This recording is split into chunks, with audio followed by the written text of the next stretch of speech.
maybe somebody's mother. Be kind to your friends from the swamp, where the weather is cold and damp. Be kind to your friends at the pond, for that goose may be some bird's brother.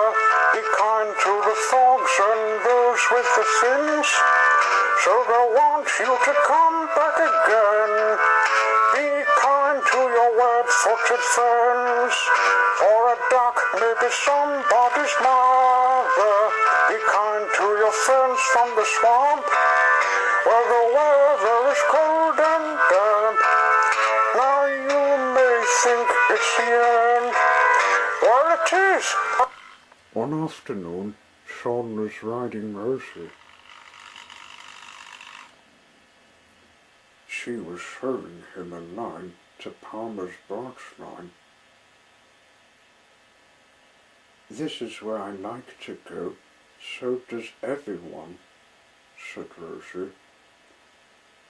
"And along it is the woody orchard."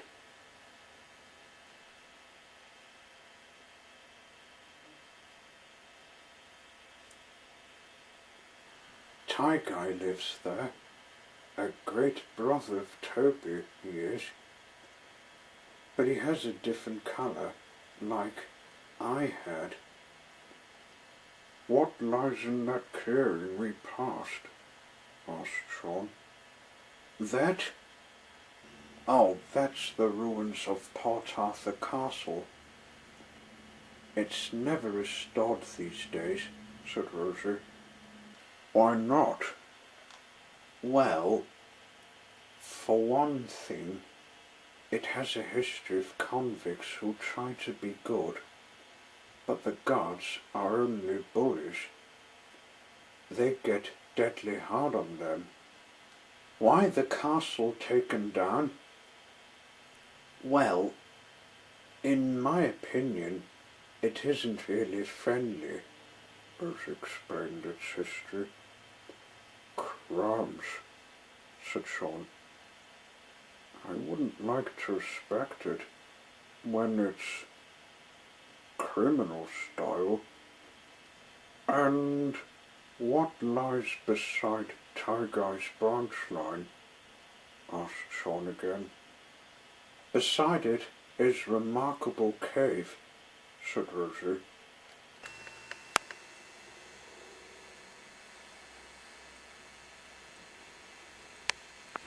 "I haven't been there myself, so I'll show you after I take a drink."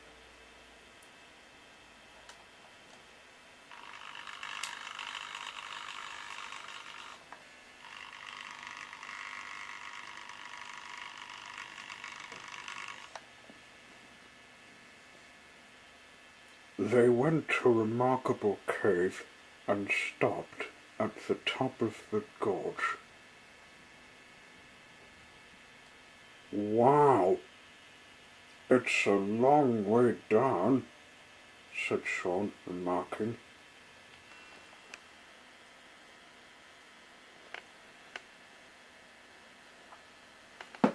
"Yes, it is," said Rosie, "but I wouldn't get in the way for long." "Why's that?" asked Sean. "A wave," said Rosie. "The model writer got washed from one once. It was very funny. We had a bath back in Mossy Bottom, except we had to take the water from a bathroom." Rosie liked showing her new friend. It made her feel good inside.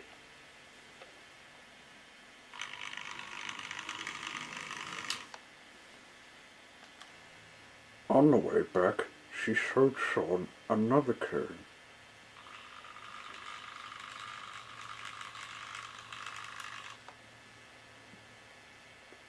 All bushy, with a path going to Roaring Beach. He liked it.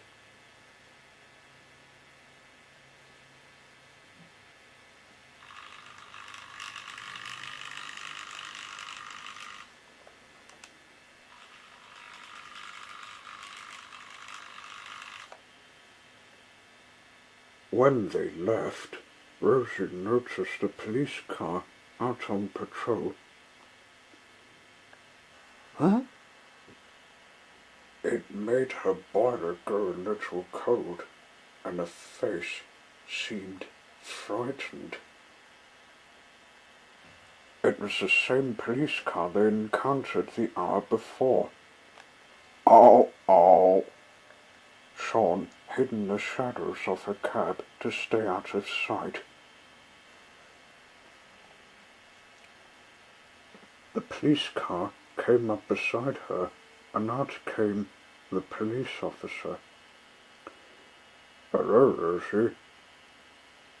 I thought I would find you," he said.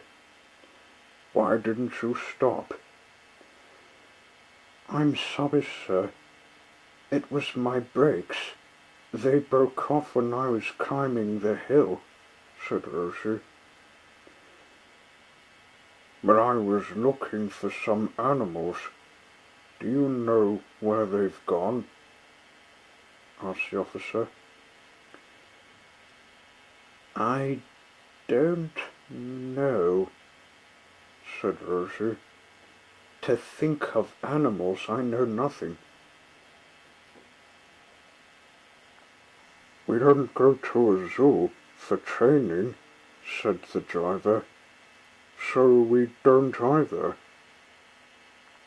"I see," said the officer. "But if I catch you taking wild animals again, you'll be grounded." And he drove away. Sean came out of the cab. I think we may need to have 2 days, Rosie," said Sean. "We'd better tell the others about this story," said Rosie. "The officer thinks you guys are wild animals."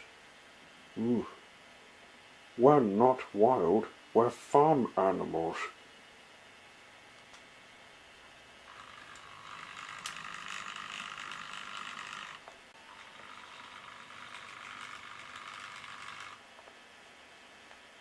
When they got back to Tirana, they told Bitzer and the flock about the trouble they'd just collected. "What are we going to do?" said a third sheep. "Our holiday needs to be good." "We've made the car to get about, so it's one drive to make," said Bitzer. "You may need to get back to England after this," said Rosie. "Only, how can you find the buffers away from Mossy Bottom Farm?" "It's at a station called Puffing Billy," said Sean.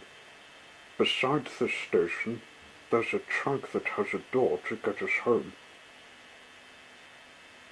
"I know a better way. There's a set of buffers in Devonport," said Rosie. "Big Cheese a long way to get to." The rest of her friends agreed and thought perhaps 2 days were better not planned. They went to sleep for the night, snug and warm in the huts.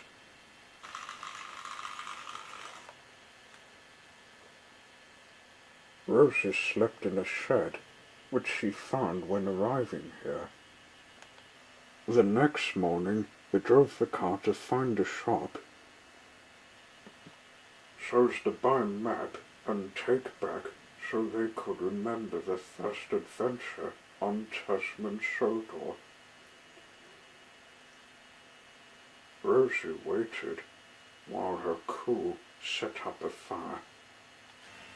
When they came back, they climbed in a cab and set off to Devonport.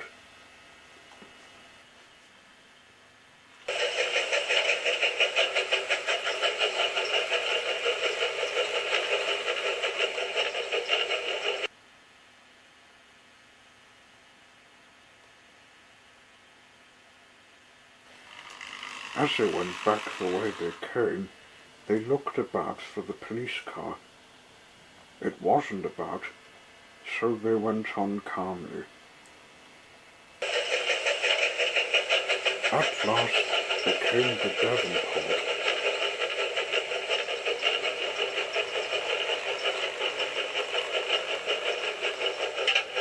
And found the buffers in the woods.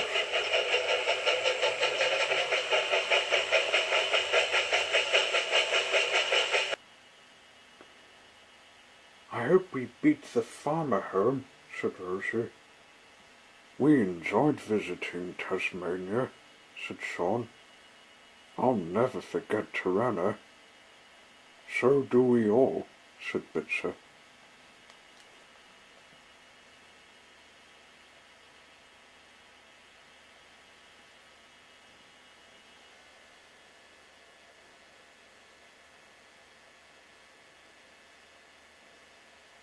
Once through the buffers, they got into London. Rosie steamed into the country to find Mossy Bottom Farm, keeping calm so as not to alert the pound.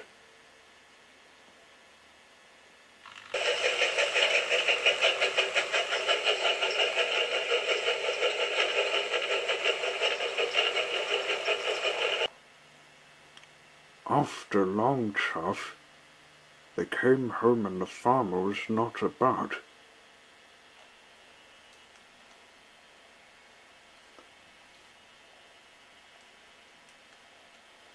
Here we are, said Rosie. Hope you don't get found out. Us too, Rosie, said Sean. You'll never forget your visit to our farm. Off you go, and good luck. If you meet the officer again, only tell him we were sent back here. After saying goodbye, Rosie left Mossy Bottom Farm. Bye-bye.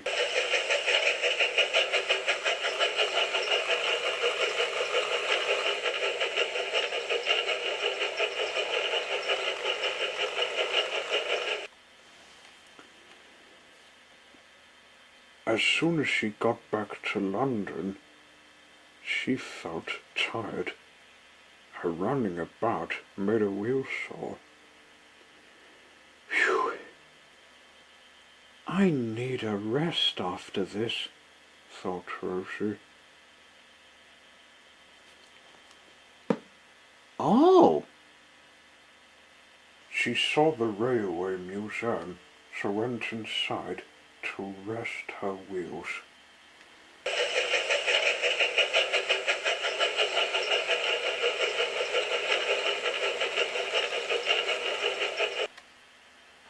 It was a good thing she came in here, for the rain was about to fall.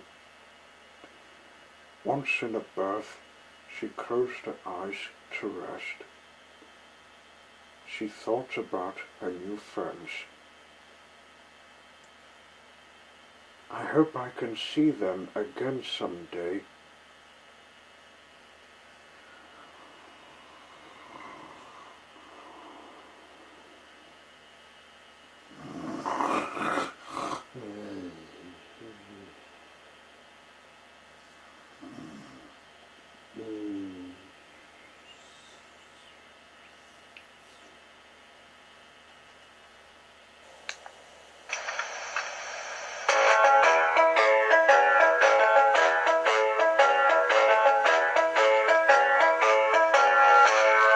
Everybody clap,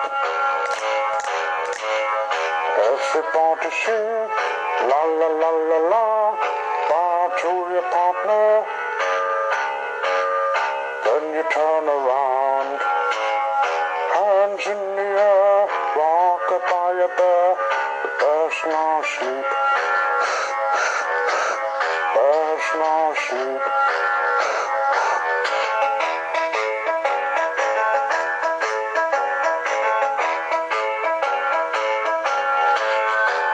Everybody clap, everybody sing, la la la la la, bow to your partner,